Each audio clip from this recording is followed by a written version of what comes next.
Assalamualaikum warahmatullahi wabarakatuh. Halo anak-anak semua, apa kabar? Ketemu lagi sama Bu Afi ya di materi fisika kelas 12 semester genap.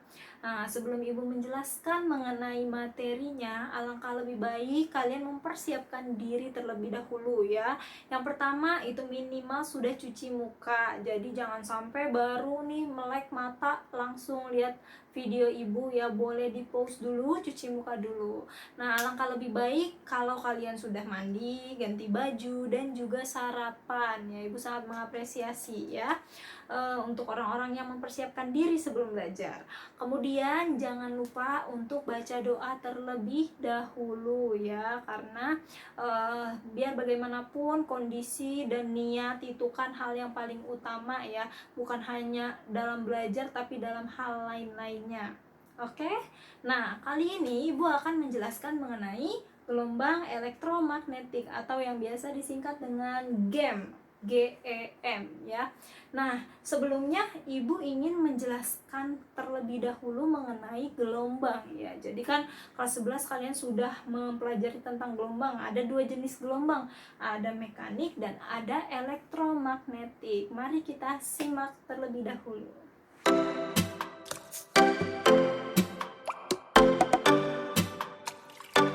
Kedua gelombang ini merupakan jenis gelombang yang berbeda karena definisinya pun berbeda ya.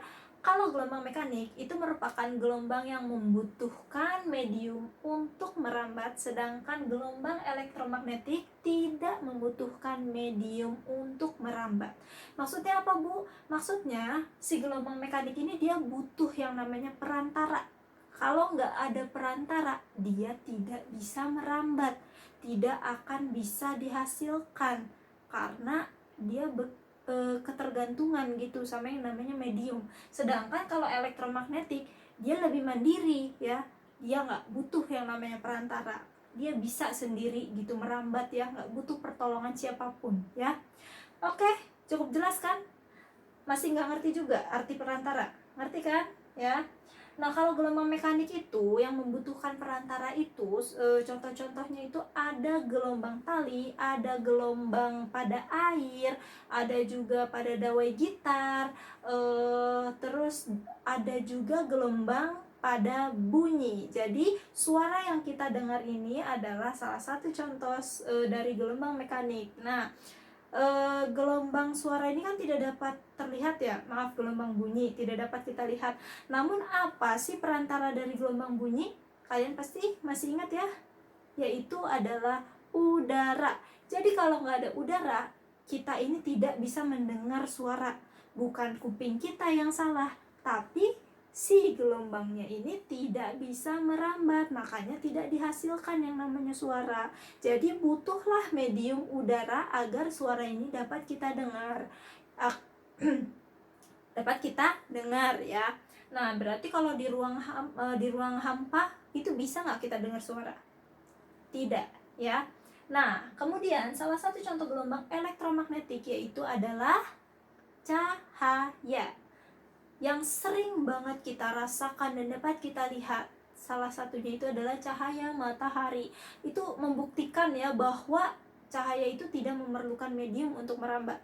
Matahari itu letaknya kan jauh dari bumi, dia berada di luar angkasa yang tempatnya itu adalah ruang hampa, hampa udara dan hampa dari materi-materi lainnya. Tetapi cahaya matahari bisa sampai ke bumi, artinya cahaya matahari itu merupakan contoh dari gelombang elektromagnetik karena tidak butuh perantara untuk merambat. Selanjutnya,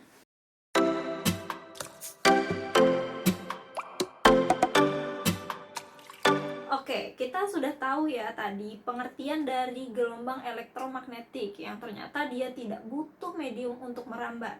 Akan tetapi, dari manakah gelombang elektromagnetik itu berasal dan bagaimana gelombang elektromagnetik itu dapat merambat? Nah, elektromagnetik itu pertama kali dicetuskan oleh Bapak Maxwell ya. Nah, ini nama penemunya. Itu pada tahun 1864. Nah, Bapak Maxwell ini percaya bahwa medan listrik dan medan magnet itu akan saling berkaitan, di mana medan listrik yang berubah-ubah itu akan menghasilkan medan magnet, sedangkan medan magnet yang berubah-ubah juga akan menghasilkan medan listrik, ya. Nah, dari sinilah dihipotesiskan bahwa gelombang elektromagnetik itu berasal dari muatan listrik yang bergetar secara periodik atau biasa disebut dengan osilasi listrik, ya. Jadi tadi nih fenomena medan listrik dan medan magnet itu kan saling berhubungan. Kemudian kalau misalnya muatan listriknya itu bergetar secara periodik, itu akan menghasilkan yang namanya gelombang. Nah, gelombangnya ini akan terdiri dari medan listrik dan juga medan magnet yang nantinya akan saling tegak lurus dengan arah rambatannya, begitu ya. Jadi bagaimana sih gelombang elektromagnetik itu bisa muncul? Tentunya karena ada peristiwa tersebut. Akan tetapi Bapak Maxwell ini mencetuskannya hanya berdasarkan teori saja, belum dibuktikan secara eksperimental, ya. Nah, kemudian menurut hipotesisnya ini kan sudah kita ketahui tuh tadi dari mana asalnya, ya. Nah, kalau misalnya kita lihat, itu akan seperti ini, ya. Bisa dilihat bahwa B-nya itu adalah medan magnet dan E-nya itu adalah medan listrik, ya, di mana arahnya itu saling tegak lurus, ya. Nah, tegak lurus artinya ada yang tegak, ada yang lurus. Nah, sesuai dengan arah rambatannya. Jadi kalau rambatnya ke sana, ya mereka semua bergeraknya ke sana. Kalau arah rambatnya ke sini, mereka bergeraknya ke arah sini. Nah, kemudian ini kan tadi baru teori saja, dan pada tahun 88 teori Bapak Maxwell ini dibuktikan, ya, dibuktikan oleh Bapak Hertz. Nah, Bapak Hertz ini membuktikan teorinya dari Bapak Maxwell. Ternyata benar bahwa gelombang elektromagnetik itu dihasilkan karena adanya osilasi listrik, ya. Oke. Nah, kita ke materi selanjutnya.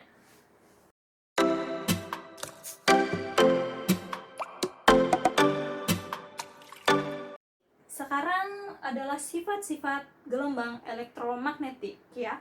Yang pertama, gelombang elektromagnetik itu merupakan contoh dari gelombang transversal yang berarti kalau kita lihat arahnya itu adalah tegak lurus, yang begini nih. Itu transversal, ya.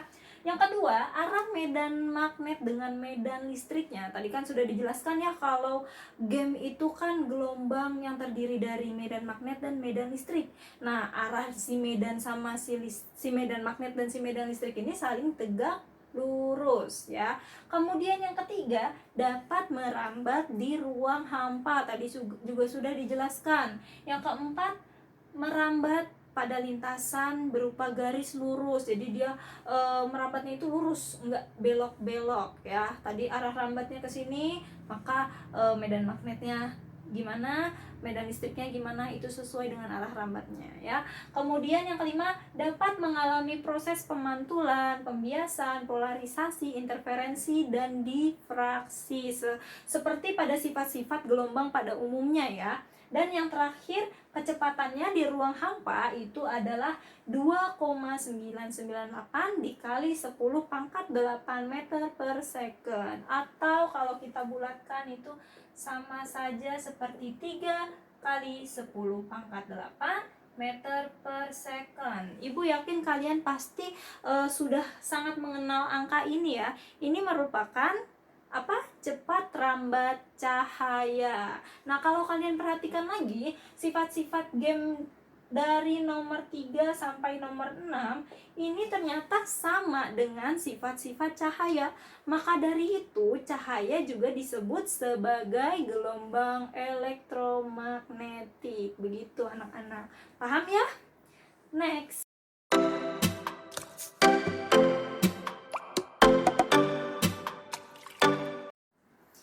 Jenis-jenis gelombang elektromagnetik itu ada 7. Yang pertama ada sinar gamma, sinar X, sinar UV, cahaya tampak, inframerah, gelombang mikro, dan yang terakhir gelombang radio, radar, dan TV ya.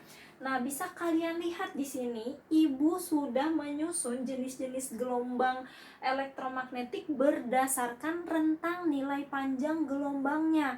Nah, di sini ditulis dari yang paling kiri itu panjang gelombang yang paling kecil menuju panjang gelombang yang paling besar. Sama nih, untuk cahaya tampak juga udah bersusun dari yang paling kecil ke yang paling besar ya, supaya nanti kalian gampang menghafalkannya atau menyerapnya ya.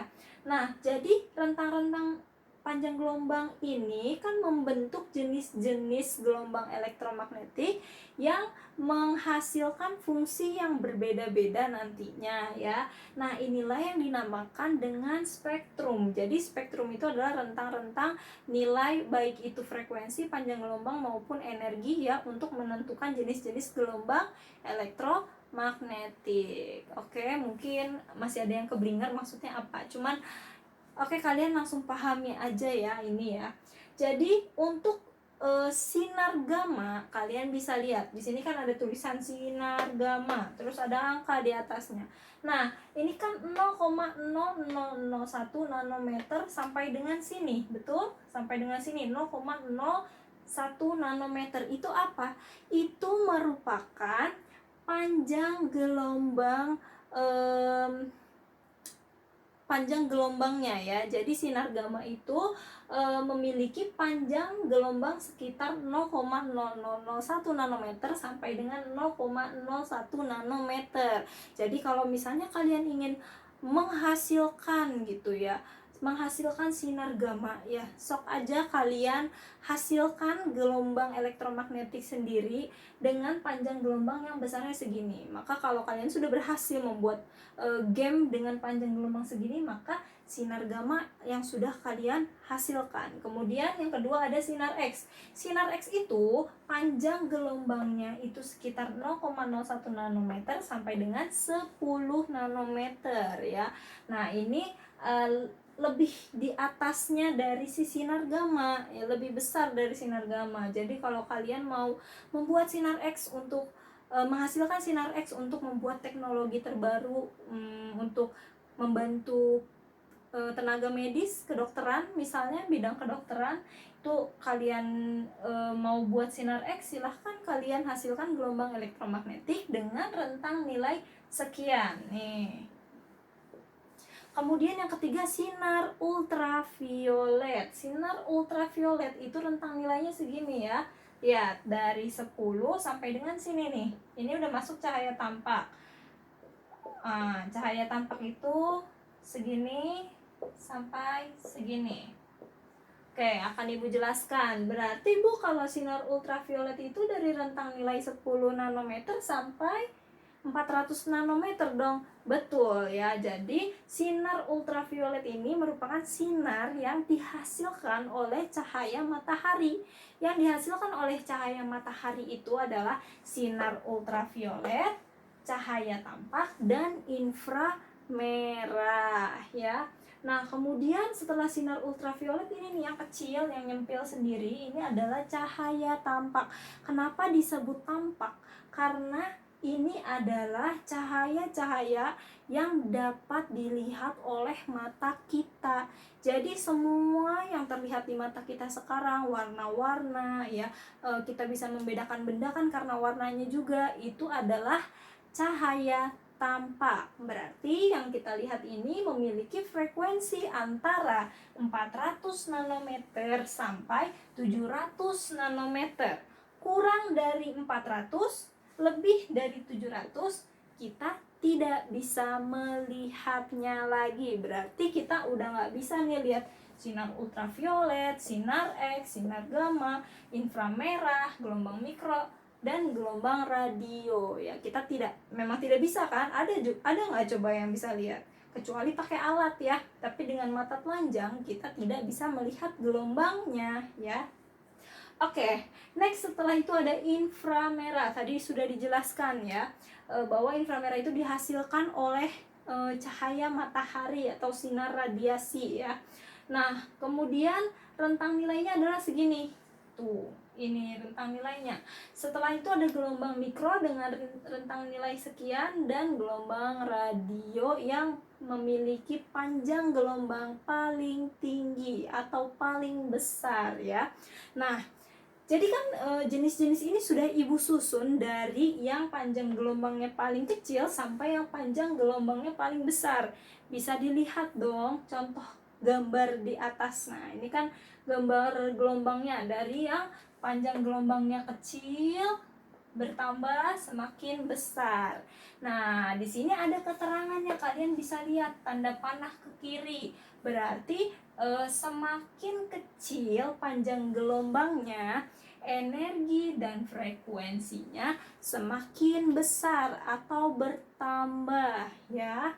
Jadi kalau misalnya kalian bisa lihat nih, hafalkan aja bentuk gelombangnya. Ini akal-akalan ibu aja ya sebenarnya.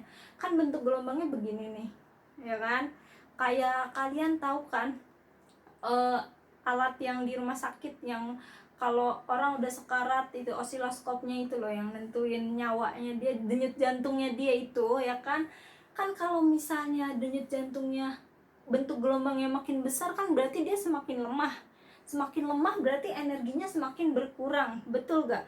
Sebalikannya, kalau misalnya si alatnya itu nunjukin gambar gelombangnya makin cepat, makin bergerigi, itu kan berarti dia semakin stabil, semakin pulih, yang artinya energinya semakin bertambah, iya kan?